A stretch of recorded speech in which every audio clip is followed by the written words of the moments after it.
Hi students, बढ़िया sir. ठीक है, तो चलो नेक्स्ट आगे स्टार्ट करते हैं। तो मैग्नेटिक फील्ड हमने स्टडी किया था कल। ठीक है, मैग्नेटिक फील्ड में क्या क्या स्टडी किया था। मैग्नेटिक फील्ड के लिए एक तो पढ़ा था कि करंट कैरिंग कोई वायर है, उसके अराउंड एक मैग्नेटिक फील्ड होगा। वो किसने बताया था? ऑस्टेड ने। किसने बताया था? ऑस्टेड ने। ठीक है, मैग्नेटिक फील्ड लाइंस की प्रॉपर्टीज स्टडी की थी कल हमने।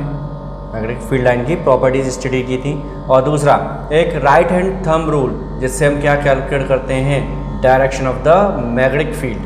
ठीक है, अब कुछ टॉपिक ऐसे हैं जो हमें थियोरेटिकली पढ़ रहे हैं, थ्योरी के अकॉर्डिंग ही हम उसे पढ़ेंगे। लेकिन अगर हम उसे थ्योरी से पढ़ते हैं तो एक प्रॉब्लम हमारे सामने आती है कि वो किस पर डिपेंड करता है। The magnetic field depends upon, ऐसे हम रटेंगे उसे।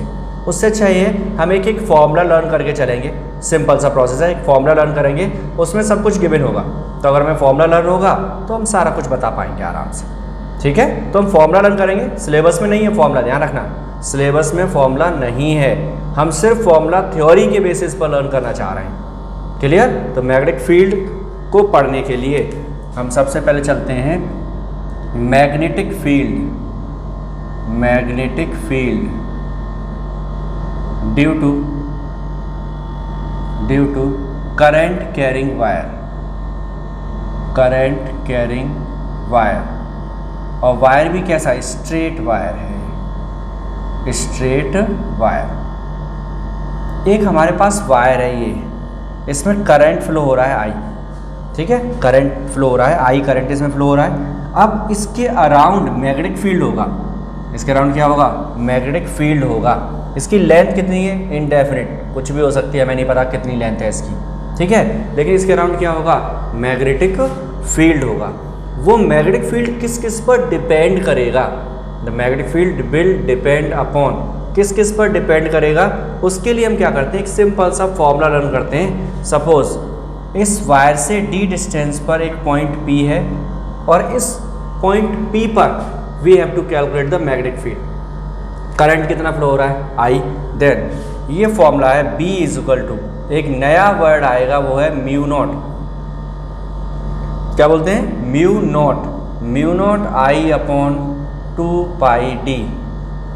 एक ये फॉर्मूला है, सिलेबस में नहीं है, याद रखेंगे, सिलेबस में नहीं है। फॉर्मूला लर्न नहीं करना है, फॉर्मूला सिर्फ हमें किस लिए लर्न करना है कि ये डिपेंडेंसी किस पर आएगी। तो एक वायर है, d डिस्टेंस पे मैग्नेटिक फील्ड कैलकुलेट करना है। तो मैग्नेटिक फील्ड की वैल्यू किस पर डिपेंड करती है? दो चीज़ें तो इसी से दिखाई दे रही हैं। कौन कौन सी? First one is B is proportional to I। पहली बात, जो मैग्नेटिक फील्ड है वो किस पर डिपेंड करता है? करंट पर। एक बात तो ये दिखाई दे रही है, करंट की वैल्यू इंक्रीज कर देंगे। कल ऑस्टेड में भी ये बात बताई थी, करंट की वैल्यू अगर इंक्रीज कर देंगे तो मैग्नेटिक फील्ड इंक्रीज हो जाएगा। करंट को डिक्रीज कर देंगे, magnetic field will also decrease. Current की डायरेक्शन चेंज कर देंगे तो मैग्नेटिक फील्ड की डायरेक्शन भी चेंज हो जाएगी। ऊपर जा रही है मैग्नेटिक फील्ड, ऐसे होगा। करंट नीचे जाएगा तो मैग्नेटिक फील्ड ऐसे आ जाएगा। तो मैग्नेटिक फील्ड की डायरेक्शन भी चेंज होगी according to current. Second thing is B is proportional to 1/d। B D के कैसा है? इनवर्सली प्रोपोर्शनल है। इनवर्सली का मतलब क्या होता है? डिस्टेंस अगर इंक्रीज करते जाओगे तो मैग्नेटिक फील्ड की वैल्यू डिक्रीज होती जाएगी। क्लियर? जैसे जैसे इस वायर से दूर जाएंगे वैसे वैसे मैग्नेटिक फील्ड की वैल्यू भी डिक्रीज होगी। क्लियर हो गई बात? ये मैग्नेटिक फील्ड विल डिक्रीज। किसके अकॉर्डिंग डिक्रीज होगा? Due to the increase in distance from the wire. Clear? ठीक। अब इसमें एक वर्ड आया जो हम नहीं जानते हैं, वो है म्यू नॉट। म्यू नॉट क्या है? What is mu naught? Deep नहीं जाएंगे क्योंकि वो सिलेबस में नहीं है। म्यू को समझ लो, जहाँ भी म्यू लिखेंगे अब हम आगे फॉर्मूला में, समझ लेना वो मीडियम पर डिपेंड करेगा। किस पर डिपेंड करेगा? मीडियम पर, कि उसके अराउंड जो वायर है इसके बाहर कौन है वहाँ पर। ठीक है, तो बस हम यहाँ पर लिख देंगे B will also depend upon the medium. किस पर डिपेंड करेगा? मीडियम पर डिपेंड करेगा। तो क्लियर हो गया? तो एक फॉर्मूला लर्न कर लेंगे, mu naught I upon 2πd। बस 2π तो कांस्टेंट है, म्यू नॉट का मतलब हो गया medium, I is current and D is the distance from the wire. एक कंसेप्ट हो गया। इसी की डायरेक्शन कैलकुलेट करने के लिए रूल था थंब रूल। करंट की डायरेक्शन को कहाँ रखना है हमें? थंब की डायरेक्शन में। और फिंगर्स जो होंगी they will show the direction of magnetic field. ठीक है, तो ये बताया था मैंने कल। करंट को हमने ऐसे रखा तो मैग्नेटिक फील्ड कहाँ होगा? ऐसे। करंट को ऐसे रखेंगे तो मैग्नेटिक फील्ड कहाँ होगा, ऐसे। समझ गए बात को? ठीक है, मैग्नेटिक फील्ड हो गया ये। इसके बाद चलते हैं magnetic field due to circular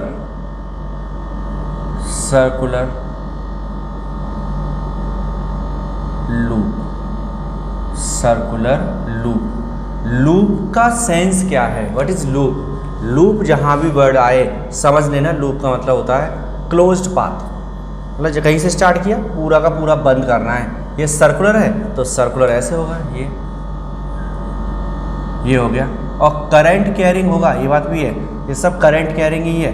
तो करंट इसमें फ्लो हो रहा है, इस तरह से करंट फ्लो हो रहा है। इसकी करंट की वैल्यू कितनी है, आई, सेंटर है O और इसकी रेडियस है R। ठीक है, सेंटर कितना है O, रेडियस कितनी है R और करंट कितना फ्लो हो रहा है I। Then magnetic field B will be equal to mu naught I upon 2R।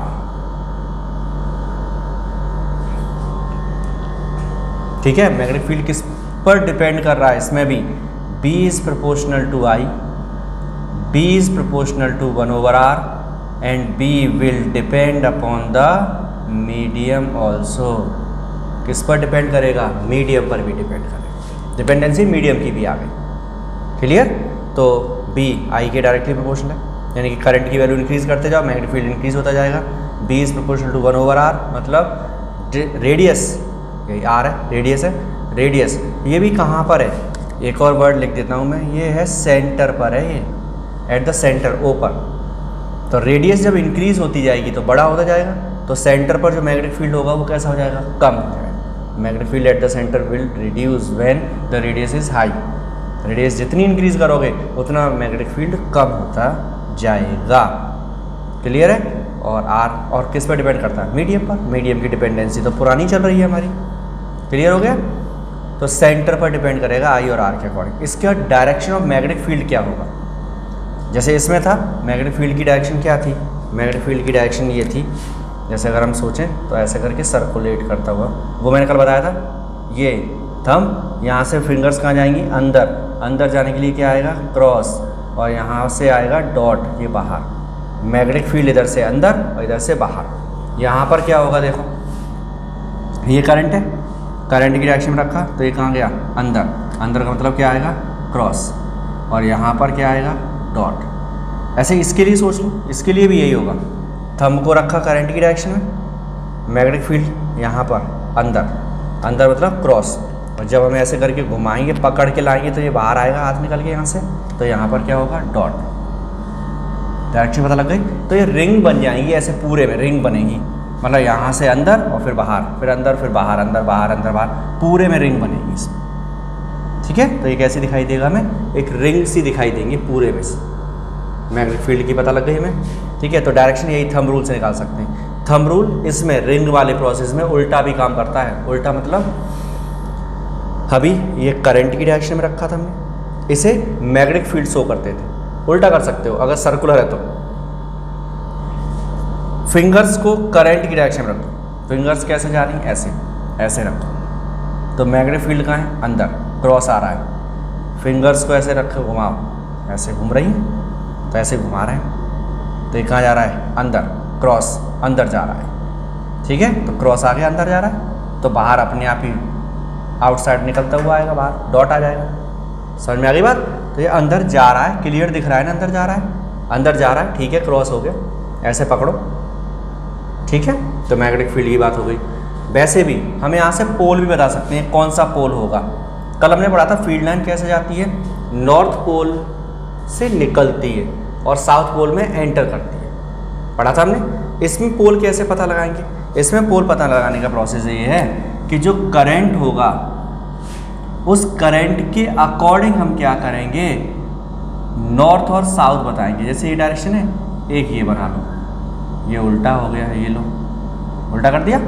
अब हम एन और एस को बना के देखो, नॉर्थ और साउथ को, तो ये हम नॉर्थ बना रहे हैं, ये साउथ, इसके ये लगाओ, ऐसे इसके भी लगा दो ये। अब ये देखो डायरेक्शन है ये करंट की, जो मैंने ये एरो लगा दी है, ये कहाँ सेट कर सकता है, ये देखो ये बन गया एस, देखो ये आ रहा है ऐसे और इधर, और ये बनेगा नॉर्थ, ये बन गया नॉर्थ। तो नॉर्थ और साउथ डायरेक्शन आ गए, मतलब हम तुरंत देख के बताएंगे कौन सा पोल है। तो वैसे अगर लर्न करना चाहो तो लर्न भी कर सकते हो।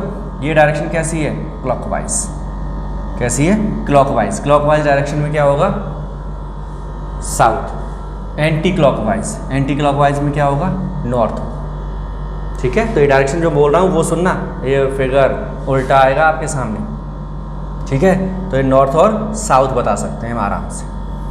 ठीक, क्लियर हो गया। तो किसकी वजह से निकाला हमने, ड्यू टू सर्कुलर लूप। अब एक वर्ड आता है हमारे पास, वो है solenoid. This is solenoid. Solenoid क्या है, सोलेनॉइड क्या है, एक इंसुलेटेड कॉपर वायर लेंगे हम। इंसुलेटेड कॉपर वायर का मतलब जिसके ऊपर एक इंसुलेटेड लेयर हो। ठीक है, तो इंसुलेटेड कॉपर वायर को हम क्या करेंगे, किसी आयरन कोर पर रैप कर देंगे हेलिकल फॉर्म में, इस तरह से ऐसे रैप करते जाओ। एक तरह से स्प्रिंग समझ लो, जैसा स्प्रिंग होती है ऐसे समझ लो, बस हमने ऐसे रैप किया है। ये इस तरह से दिखाई देगा हमें। तो यहाँ से हम करंट फ्लो कराएंगे, इधर से करंट बाहर आ जाएगा। ये है सोलेनॉइड। ठीक है, सोलेनॉइड है। इस सोलेनॉइड के लिए भी मैग्नेटिक फील्ड पढ़ना है हमें, और उसके लिए फॉर्मूला है B = mu naught small n I। तो किस पर डिपेंड करेगा, एक तो डिपेंडेंसी पुरानी चल रही है, बार बार आ जाती है, वो क्या है, मीडियम पर डिपेंड करेगा। दूसरा B की जो वैल्यू है वो किस पर डिपेंड कर रही है, n। यहाँ पर n थोड़ा सा लर्न करने वाली बात है, number of turns per unit length. Number of turns नहीं है, ये number of turns per unit length है। मतलब यहाँ से यहाँ तक इसकी लेंथ सपोज 10 सेंटीमीटर है, तो 1 सेंटीमीटर में कितने टर्न्स हैं, वो है स्मॉल n। ठीक है, और एक डिपेंडेंसी वही I पर डिपेंड करेगा। ठीक है, तो सोलेनॉइड पता लग गया। सोलेनॉइड क्या होता है, इंसुलेटेड कॉपर वायर जो होगा उसे जब हेलिकल फॉर्म में बनाएंगे तो वो सोलेनॉइड है। किस पर रैप कर देंगे, आयरन कोर, और आयरन कोर भी होनी चाहिए सॉफ्ट आयरन कोर। कैसी होनी चाहिए, सॉफ्ट आयरन कोर होनी चाहिए। क्लियर हो गए, B = n हो जाएगा। हम n, ये रिंग हमने एक ली थी, हो सकता है इसमें भी कई लूप होते तो हम यहाँ पर n लिख देते। तो सर्कुलर लूप हमने अकेला लिया, एक सिंगल कॉइल नहीं है ये। अगर हम सर्कुलर कॉइल लिखते हैं, सर्कुलर कॉइल लिखेंगे तो B = कॉइल के सेंटर पर म्यू नॉट n I/2r आएगा। B = क्या आएगा, म्यू नॉट n I/2r आएगा। तब जब कॉइल होगी, अभी लूप है सिंगल एक, बस यहाँ से स्टार्ट हुआ खत्म। समझ गए। तो ये मैग्नेटिक फील्ड का कंसेप्ट हुआ कि मैग्नेटिक फील्ड किस तरह की शेप पर कैसे डिपेंड करेगा। जो सोलेनॉइड है ये अपने आप में एक बार मैग्नेट की तरह से वेव करती है। जो बार मैग्नेट थी, नॉर्थ से निकलती है साउथ में आएगी, अंदर साउथ से नॉर्थ में चलती है, वो सारा कुछ शो करती है। लेकिन कुछ डिफरेंसेस हैं सोलेनॉइड और बार मैग्नेट में। सबसे पहला डिफरेंस, इसमें B को हम वेरी करा सकते हैं अपने अकॉर्डिंग। करंट कम कर दो B कम हो जाएगा, करंट ज़्यादा कर दो B ज़्यादा हो जाएगा। ये मतलब हम अपने हिसाब से इसे वेरी करा सकते हैं। बार मैग्नेट में हम कोई चेंज नहीं कर सकते, वो जैसा हमें मिलेगा हम वैसा ही रखेंगे, मैग्नेटिक फील्ड चेंज नहीं होगा। एक चेंज। दूसरा चेंज क्या है इसमें, इसको हम जैसे चाहें वैसे बना सकते हैं, जब चाहें तब मैग्नेटिक फील्ड को कम कर सकते हैं, ख़त्म कर सकते हैं। लेकिन बार मैग्नेट का मैग्नेटिक फील्ड तुरंत ख़त्म नहीं हो सकता, उसके लिए टाइम चाहिए, हथौड़े से पीटो, गर्म करो, मतलब बहुत प्रॉब्लम है।